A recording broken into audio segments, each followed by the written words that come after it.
En octobre s'est déroulé le 5e salon Artisanature sur une initiative de la Chambre des métiers de Lozère avec le soutien de nombreux partenaires.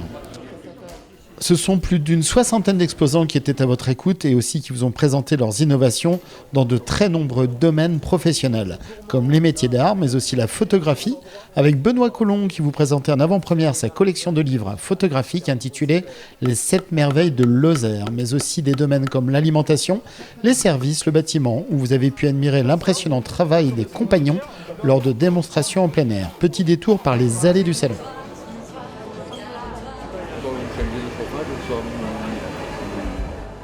Réalisation. Alors, vous allez nous en dire un petit peu plus sur la fabrication, du recyclage.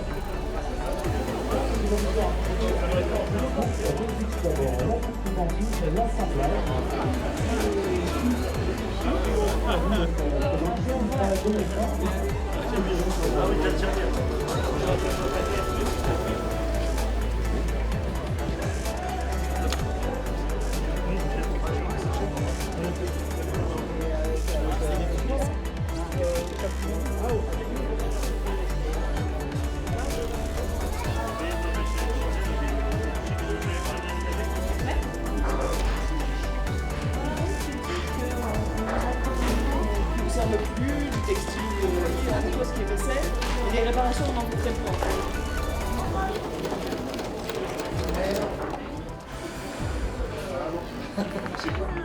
Oula. Et oui, ici, je suis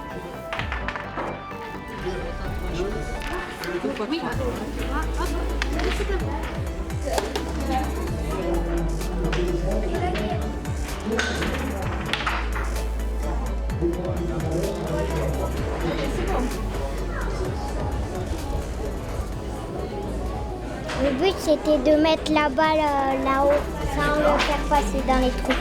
D'accord, la félicitations, t'as réussi.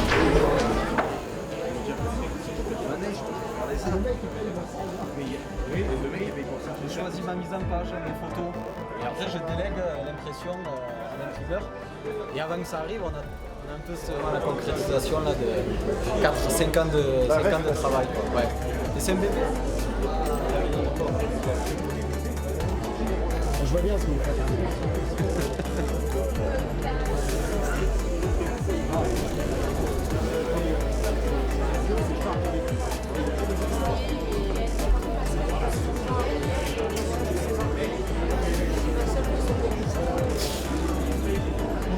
Je suis donc en compagnie de notre ami Sylvie qui va nous donner quelques indications sur cette fabrication artisanale. Bonjour Sylvie. Donc c'est une technique en fait très particulière, une technique raku.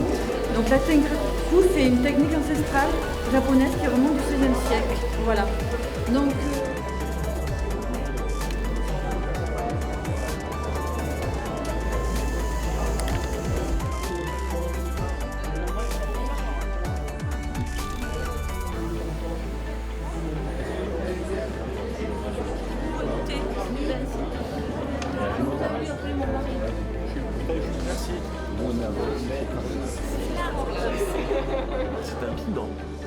un piment très spécifique. Parce que Un week-end animé de conférences, d'animation et de découvertes.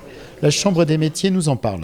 Alors l'objectif du salon Artisanature, c'est de mettre en avant nos savoir-faire de nos entreprises artisanales lozériennes, pouvoir faire du lien entre eux sur d'éventuels partenariats, éventuels réseaux, sur la thématique aussi du développement durable.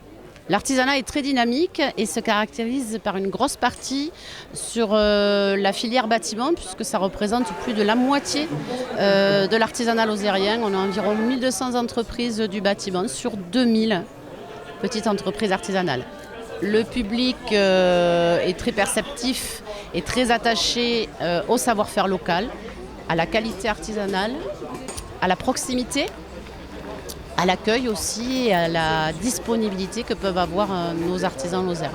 Effectivement, on se rend compte que la population a changé, est en train de changer ses habitudes de consommation. Elle se tourne maintenant plus sur de la durabilité, de la recherche de la qualité, du savoir-faire, retrouver la confiance et surtout du lien. Aujourd'hui, on est de plus en plus sur le numérique, sur l'achat en ligne et on se rend compte qu'on a un peu atteint nos limites. Donc on retrouve le cœur de l'humain, la disponibilité, l'attachement à l'homme, au savoir-faire. Voilà, effectivement, c'est un retour un peu aux sources. La maison, c'est l'expression de l'âme multiple d'un pays, l'image d'une culture vécue.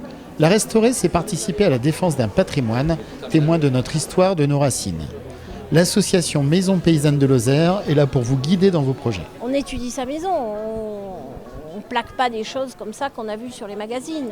On regarde ce qu'il y avait dans sa maison, on essaye de comprendre, il y a toute une lecture à faire. Cette lecture est bien faite, elle vous permettra de faire à moindre coût des travaux. On est toujours dans le sens de l'économie à Maison Paysanne. On réhabilite ce qu'on peut réhabiliter, on réutilise ce qu'on peut réutiliser. Une maison, les maisons de nos aïeux étaient toujours entièrement recyclables. Elles étaient entretenues, on montait sur le toit, on changeait quelques lozes, on changeait quelques tuiles, on réparait un volet, on était capable de changer une poutre sans défaire toute une charpente, on remplaçait. Et on visait toujours à l'économie et à la gestion de ce que l'on utilisait. On était rationnel et économique. C'était toujours réparable. Une maison ancienne, elle est toujours réparable. Donc moi je suis couvreur, tout ce qui représente la loze traditionnelle. Donc là, comme vous pouvez le voir, j'ai fait venir une maquette. Donc c'est de la loze de gneiss, donc qui vient d'Italie, à côté de Turin. Mais sinon, je pratique tout type de loze, de la loze de schiste, de la loze de Horgne, de la loze, tout type de loze traditionnelle. Bien sûr, j'ai le sentiment de perpétuer une tradition qui est grande dans Lozère, donc tout ce qui est métier en loze, et c'est ce qui fait nos jolis villages de notre Lozère, et que c'est pour ça que tous les touristes et les gens viennent acheter de l'immobilier chez nous pour profiter de nos toitures, hein, par exemple, ou de nos murs en pierre sèche ou en lose. Une maison qui est construite depuis 20-30 ans, elle est bourrée souvent de matériaux dont on ne saura que faire. Il faudra une pelle mécanique pour la détruire. La maison, l'habitat rural, il retourne à la terre, il se désintègre, il repart. Il est entièrement naturel, il repart au sol et il peut renaître. Voilà, c'est ça. Mais il vaut mieux les entretenir, elles sont tellement jolies. C'est dommage de les perdre. Au détour des stands et des exposants, nous sommes allés de découverte en découverte et surtout en émerveillement à l'image des créations originales de la société Caribou de Bois, dont le slogan est « Sous l'écorce, un terroir », découverte d'une jeune société lozérienne créatrice de jeux en bois. Il manque toujours un petit village, un petit hameau. Les gens nous disent « Ah, il manque mon petit village », du coup on le rajoute au crayon. Voilà, c'est un petit peu des jeux qu'on fait, c'est notre passion. Je travaille avec ma mère qui est ici, je l'aide à faire son travail, avec mon père qui est juste là. Ma soeur et mon petit frère aussi qui sont aussi de la partie pour nous aider dans l'entreprise de ma mère. Ma mère a toujours adoré travailler le bois, ça a toujours été une passion pour elle. Du coup, elle s'est dit pourquoi pas créer mon entreprise, ça serait une bonne chose pour mon avenir. Et nous, on a suivi comme on adorait ce qu'elle faisait et on était à fond dans son projet, voilà. Les jeux qui sont créés, c'est mon père qui les a inventés et ma mère qui les a fabriqués, voilà. Nous avons des jeux qui sont en rapport avec le jeu de loi. On a le jeu TOC qui existe déjà et un autre jeu éducatif sur les champignons. Tous nos jeux qu'on fabrique ont un but éducatif pour les enfants. Le compagnonnage était aussi très présent à ce 5e salon Artisanature et c'est toujours impressionné que nous avons pu admirer leur travail, le travail des matières effectuées par nos jeunes forgerons ou encore les menuisiers. La relève semble bien assurée. Très bien, les gens sont assez intéressés et puis tout le monde a quelqu'un dans la famille qui travaille un peu le bois, donc le contact est assez facile. Et c'est un métier assez intéressant, c'est un métier d'extérieur, c'est un métier qui est assez impressionnant par moments aussi, donc les gens sont assez intéressés et ont un accueil très chaleureux. On essaye de garder un maximum de savoir et de transmettre justement ce savoir pour que les charpentiers soient toujours dans le mouvement, quoi. C'est carrément un métier d'avenir. Aujourd'hui, on a des bâtiments qui se construisent en bois. Par exemple, à Strasbourg, il y a un immeuble de 13 étages qui a été construit en bois. Il y a des projets qui sont aussi faits pour des immeubles un peu partout dans le monde en bois. Les futures maisons, d'ailleurs, il y a plein de maisons aujourd'hui qui sont en bois. Aujourd'hui, pour faire de la couverture, on a besoin de charpente. pour faire des terrasses, pour faire des pergolas, pour faire des balcons, des terrasses. On a besoin du charpentier. La Lozère est un département avec une histoire bien ancrée dans ses racines. Si les murs en pierre sèche pouvaient parler, elles auraient tant de belles histoires et de légendes à nous conter.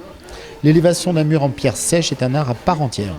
Alors ça consiste à assembler des pierres sans mortier, il n'y a pas de liant, il y a uniquement un calage de chaque élément entre eux, de manière à donner une bonne tenue mécanique à l'ouvrage. Dans les années 2000, c'était presque oublié. Et c'est là que ça a commencé à germer, qu'il y a plein de gens qui se sont dit il faut revenir à la pierre sèche si on veut à la fois sauver un patrimoine, avoir une bonne qualité des sols, bien les drainer, et aussi pour des raisons tout simplement esthétiques, même artistiques maintenant, qui se développent de plus en plus. C'est-à-dire avec les pierres, on peut donner des formes, on peut créer de manière très artistique un mur. Voilà, il y a un peu tout ça qui attire de plus en plus de monde. Et on a vu au cours des 20 dernières années, depuis qu'on a créé notre association, on a vu se développer un réel marché autour de la pierre sèche. L'artisan Lozère a des particularités puisque je dirais que c'est un acteur de l'aménagement rural du territoire. C'est un peu le pilier 3 du développement durable puisque à lui seul il va représenter effectivement l'utilisation de matériaux nobles tels que par exemple le bois pour le menuisier. Il va également être attaché au pilier numéro 2, au volet économique, pouvoir faire des économies à son client. Et le volet 3, qui est le plus difficile à cerner, le volet social, le côté cœur. L'artisan, c'est avant tout un humain attaché à ses valeurs du département, à la sociabilité, à faire du réseau, à rendre service, à être disponible. Voilà, et à lui seul, l'artisan représente les 3 piliers du développement durable. C'est un métier super intéressant, plein d'avenir. On travaille avec plein de machines, plein d'outils différents. On a cette chance de voyager partout en France, même à l'étranger. On peut faire très bien les chantiers de monuments historiques, des monuments récents, des créations de maisons, des ossatures bois, des levages de bâtiments agricoles par exemple. Donc c'est vraiment un métier très intéressant et très complet. Le 5e Salon Artisanature a refermé ses portes et les 60 entreprises, associations et partenaires ont brillé de mille feux. Ils vous ont présenté et ils ont mis en avant la vitrine des savoir-faire artisanaux lozériens sur la thématique du développement durable en matière d'habitat, de rénovation, les filières courtes et locales ainsi que les métiers d'art. Une édition 2019 riche à l'image de notre merveilleux département de la Lozère. Et comme le dit si bien le flyer, consommer local, consommer artisanal, pas mieux.